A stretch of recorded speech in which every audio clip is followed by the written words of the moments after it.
બાબુલભાઈ આપણા આ એરિયાનું ગૌરવ છે અને અમારો તો નાતો 40 વર્ષ ઉપરનો છે અને એવા ગુણિયલ અને તોડીને બોલવાવાળા, હા, અત્યાર સુધી એના મોઢામાંથી નબળો શબ્દ મેં નથી સાંભળ્યો. અને બાબુલભાઈ એટલે આપણા એરિયાનું, આપણા સમાજનું બહુ મોટું ગૌરવ છે. તો બાબુલભાઈ ઘડીક 5-10 મિનિટ તમે પણ સત્સંગ કરો. મારા સદભાગ્ય છે કે આવા પવિત્ર પુરુષના સ્વમુખે મારા જેવા એક નાજુક માણસની વાત થાય અને આ વાત તમને ગમતી હોય તો એકવાર તાળી વગાડો તો જરા. હેમંતભાઈના અમારા બધાના ઉપર ખૂબ આશીર્વાદ છે અને આ એમના જે શબ્દો છે એ અમારા માટે આશીર્વાદ જ છે. સુંદર રચના માતાજી વિશે, મા વિશે બહુ આખા માહોલને વેદનાબંતો બનાવી દીધો, વેદનાવાળી વાત કરી દીધી. રાજુભાઈ અને દિલીપભાઈના હૃદયમાં તો વેદના માતાજીના પ્રત્યે થાય જ, પણ આખો ક્ષમા બાંધી આખી મેદનીમાં એવું વાતાવરણ બનાવી દીધું કે આપણને એમ લાગે કે આ મા અને દીકરાનો નાતો આવો હોય છે, માની મમતા આવી હોય છે. મારે સાહેબશ્રી બેઠા હોય ત્યારે બહુ વધારે વાત ન કરાય, પણ એક વાત ચોક્કસ કહું કે ભવજલ કો પાनी वाकी नदिया घेरानी दह नावरी पुरानी अटकानी बद बेट में, भवजल को पानी वाकी नदिया घेरानी दह नावरी पुरानी अटकानी बद बेट में, अन केवट अभिमानी रहा जाने की न जाने, होती ध्रुव की निशानी तो निकाल दे तो नेट में, साहेब सुखदाई वाको भ्रम में भुलाई तेरी जुठी जीवाई जावे जब की चपेट में, पंडित पुरानी बात किसी की न मानी, अरे आई मौत की निशानी तो विचार ना यो पेट में. मृत्युનો સમય આવે કોઈને મને તમને ખબર ન પડે. આ મારા અને તમારા માટે તો લોકો ગાળિયા કરે. એક જણાએ યમરાજાના દૂતને ગાળિયો કર્યો. બોલો, ઈ માણસનો જીવ લેવા આવ્યો, જીવ લઈ યમરાજાનો દૂત નીકળી ગયો. અહીંયા તો નનામી પડી હતી, અહીંયા દેહ ખાલી પડ્યો હતો, ઘરમાં રોકકળ થતું હતું અને એવે ટાણે ઓલો યમરાજાનો દૂત જે જીવને લઈને જાતો હતો ઈ મદ માર્ગમાં ગયો એટલે હળવેરે કીધું કે ભાઈ ક્યાં લઈ જાવ મને, શું છે આ બધું? યમરાજાના દૂત કે ઓળખતો નથી અમને, અમે યમરાજાના દૂત છીએ. તો કે તારો જીવ લઈને અમે જાય છીએ. ઈ કે ભલા માણા આવડી મોટી ભૂલ કરો છો, મૃતલોકમાં આવ્યા, મારો ખુદનો જીવ લેવાનો હતો અને એક કામ તમે હાવ ચૂકી ગયા. આવ્યા તો ભલે આવ્યા, મારો જીવ બીજી વાર તો લઈ ન શકો, પણ એક વાર આવ્યા તો કાંઈક થોડુંક મારું રાખો. કે શું? કે તમે ચૂકો છો. શું? કે મારા હાથની ચા, હું ચાનો એવો કારીગર છું, એવી ચા બનાવું છું. 50 કિલોમીટરથી માણસો મારા હાથની ચા પીવા માટે મોટી મોટી ગાડીઓ લઈને આવે છે. યમરાજાના દૂતને લાલચમાં નાખ્યો સાહેબ. યમરાજાના દૂત લલચાડા. ઈ કે તો ભલામણા તારા હાથની ચા પીધા વગર થોડું જવાય, હાલ ને મારે તને લઈ તો જવાનો જ છે. એટલે આડાડાટ કરતું વિમાન નીચે ઉતાર્યું હળદમાંથી. એ નીચે ઉતર્યા, આખા ઘરના ભેળા થઈને બેઠા હતા. ઈ દેહમાં જીવ પાછો પૂર્યો, આખું ઘર રાજીના રેડ થઈ ગયું. આખા ગામમાં વાત વહેતી થઈ. ભાઈ બેઠો થયો. હવે પછી બેઠા થયા પછી એને કીધું કે રામનું નામ લ્યો, બધા વેરાઈ જાઓ. એક કામ કરો, યમરાજાને કીધું કે તમે સાંભળો, આ બધા જાય પછી હું તમને મસ્ત ચા બનાવીને પીવડાવું. અને પછી ચા બનાવવાનું કામ હાથમાં લીધું. સાહેબો, મરેલો માણસ બેઠો તો યમરાજાના દૂતો માટે ચા બનાવવાનું ચાલુ કર્યું. ઈ 4 કપ ચા બનાવી એની માલી પા 4 ગેનની ગોળીઓ નાખી. 4 કપમાં 4 ગેનની ગોળીઓ નાખી અને યમરાજાના 4 દૂતને 4 કપ ભરીને દીધી. ભાઈઓ, યમરાજાના દૂતો ચા પીધે ગયા, ચટાકા મારે ગયા. વાહ ચા. ચા પીતા યમરાજાના 4 દૂત ઘેનમાં ઘેરાઈ ગયા. જાદવ સાહેબ 4 કલાક સુધી હુઈ રહ્યા. 4 કલાક પછી આમ જાગ્યા ને તા તો યમરાજાનો દૂત રાજી થઈને કે વાહ તારી ચા. ઈ ઘટનામાં 4 કલાકમાં ઓલ્યો હતો ને, ઈ યમરાજાના દૂતનો ચોપડો લઈને બેહી ગયો અને આમ ચોપડો ખોલ્યો તો પેલું જ નામ એનું લખેલું હતું. ઈ કે યમરાજાના દૂતે મારું નામ પેલું લખેલું છે ને, ઈ પેલા નામ ઉપર ચોકડી મારી, લીસેટો મારી દીધો અને છેલ્લા નંબરે લઈ ગયો. આખા ચોપડાના છેલ્લા પાનામાં છેલ્લી લીટીમાં નામ લખ્યું અને પછી યમરાજાના દૂત ઉઠ્યા એટલે કે ભાઈ ભાઈ, વાહ તારી ચા, વાહ તારી ચા. હવે એક કામ કર, શું તારી ચા ઉપર અમે રાજી થયા છે. ભગવાનના દરબારમાંથી ચોપડો આપ્યો તો, પહેલા નંબરમાં તારું નામ હતું, પહેલા નંબરથી અમારે ચાલુ કરવાનું હતું, પણ તારી ચા પીધા પછી અમે રાજી થયા ને, એટલે પહેલા નંબરથી નહીં, આજ તો છેલ્લા નંબરથી ચાલુ કરવું છે. છેલ્લા નંબરથી ચાલુ કરું, તને જિંદગી મળી જાય લાંબી. એ છેલ્લા નંબરમાં જોયું ચોપડો ખોલીને, તા તો એ જ ભમરાળાનું નામ લખેલું. એ કે આયા તો તું જ આવ્યો. તો કે ભલા માણા, આ દુનિયાની હંગાત ગાળિયા કરાય? પરમાત્માના દરબારમાંથી તેડું આવ્યું હોય ને, એના કોઈ દી ગાળિયા ન થાય. આ જોતો ખરા, પણ અહીંયા કોણ ભલાને પૂછે છે, કોણ ભૂરાને પૂછે છે, મતલબથી છે બધાને નિસ્બત. અહીંયા કોણ ખરાને પૂછે છે, અતરને નીચોવી અહીંયા કોણ બિચારા ફૂલોની દશાને પૂછે છે. આ તો સંજોગ ઝુકાવે છે, નહીં તો અહીંયા કોણ ખુદાને પૂછે છે. આ તો સંજોગ ઝુકાવે છે બાપ. ભાતી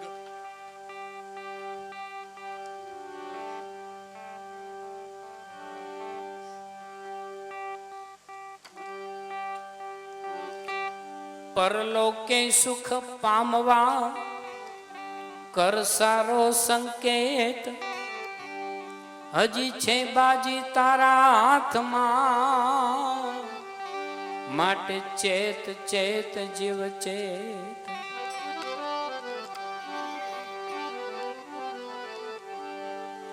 રયાની રાણા રાજ્યા સુરનર મુનિ સમેત,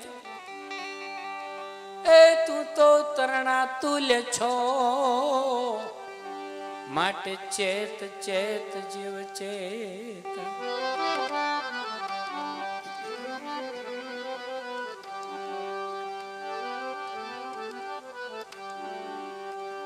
રજકણ તારા રજળશે, જેમ રણમાં ઉડે રેત, હજી છે બાજી તારા હાથમાં, માટે ચેત ચેત નર ચેત. માટે મનમાં સમજી લે પ્રાણિયા,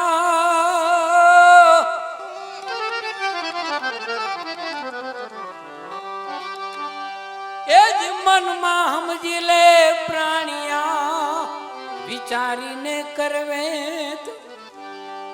ક્યાંથી આવ્યો તારે ક્યાં જવું, માટે ચેત ચેત નર ચેત.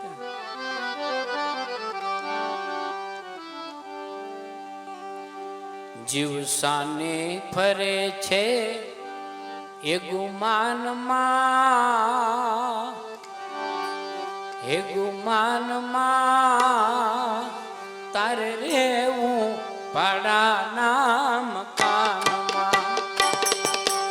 જીવ સાને ફરે છે ગુમાનમાં, ગુમાનમાં તારે રેવું પાડાના મકાનમાં, એ તારે રેવું રે પાડાના મકાનમાં. રોજ માલે છે યશ આરામમાં, આરામમાં તારે રેવું પાડાના મકાનમાં, એ તારે રેવું રે પાડાના મકાનમાં.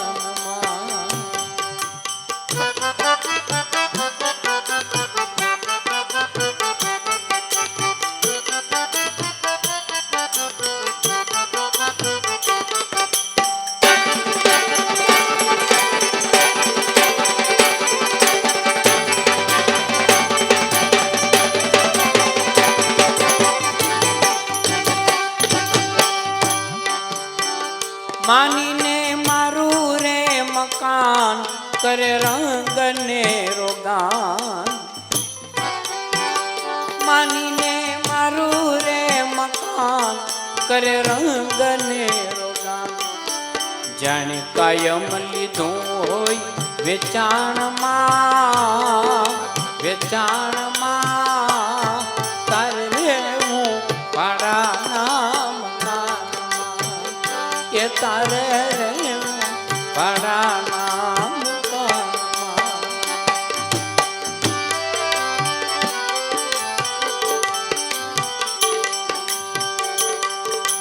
અમદાવાદના જ કવિ બિંદુ ભગત એમની રચના છે અને એમના જીવતા એની બાજુમાં બેસીને મેં આ ભજન ઉતારેલું. ભાડાનું મકાન એનો અર્થ એ થયો કે એક દિવસ ખાલી કરવાનું જ છે અને એ માલિકની મરજીથી આપણું ન હાલે. તો નવાબ કાળ આવીને કેશે તારા કાનમાં તારે રહેવું ભાડાના મકાનમાં.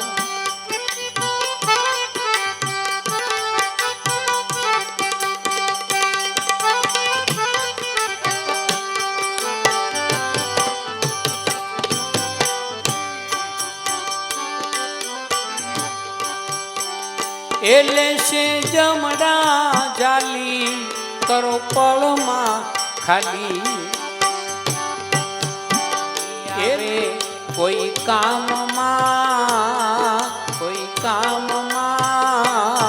તારે રહેવું ભાડાના મકાનમાં એ તારે રહેવું ભાડાના મકાનમાં.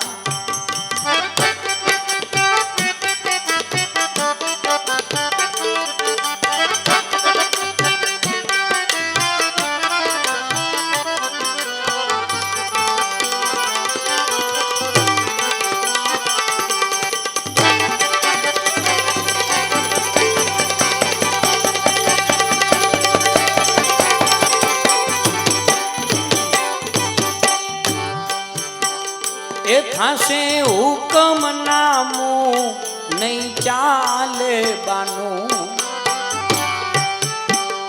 એ થાશે હુકમ નામું નહીં ચાલે બાનું તને બિંદુ સમજાવે સાનમાં તારે રહેવું ભાડાના મકાનમાં એ તારે રહેવું ભાડાના મકાનમાં એ તારે રહેવું ભાડાના